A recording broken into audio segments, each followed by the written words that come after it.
तो कुवैत से बड़ी खबर आ रही है निकल के। कुवैत में रहते हैं तो वीडियो को ज़रूर देखते रहें और इम्पोर्टेंट जानकारी है, क्योंकि गिरफ्तारी चेकिंग और भी जो है आपको परेशानी पड़ सकती है। अगर आपने लापरवाही कर दी तो आपका अकाउंट भी खाली हो सकता है। सबसे पहले हम बात कर लेते हैं, अगर आप कुवैत में रहते हैं तो बिल्कुल अपनी नज़रों को साफ़ रखें, किसी से छेड़खानी ना करें।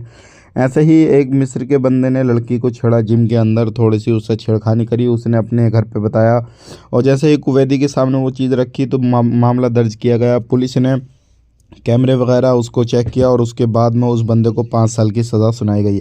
उसके बाद में अब उसको डिपोर्ट कर दिया जाएगा कुवैत से। हालांकि सिर्फ उनने छेड़खानी करी तब ये मसला हुआ, अगर कुछ और हो जाता तो बड़ा मामला बन जाता। अब बात कर लेते हैं, यहाँ पे एक बंदे के अकाउंट से 3700 केडी निकाल लिए गए। अब कैसे निकाले गए वो मैं आपको बता देता हूँ, क्योंकि आपने भी सावधान रहना, सतर्क रहना। किसी भी तरीके से आपके पास में कोई कॉल मैसेज वगैरह आता है और आपसे कहा जाता है आपकी लॉटरी लग गया है, या फिर हम बैंक की तरफ से बोल रहे हैं, या फिर हम ये अधिकारी बोल रहे हैं आप अपना ये चीज़ दीजिए वो चीज़ दीजिए, आपने सावधान रहना। किसी को भी ओटीपी वगैरह या कोई भी अपनी डिटेल्स आईडी कार्ड की नहीं देनी है। अब उस बंदे के पास में कॉल आया और उससे कहा गया कि आपके पास में 1000 केडी की जो है लॉटरी लगी है, आप अपना डिटेल्स बताइए और उसके बाद में जो है आपके अकाउंट में पैसा कर दिया जाएगा, मतलब 1000 केडी कर दिया जाएगा।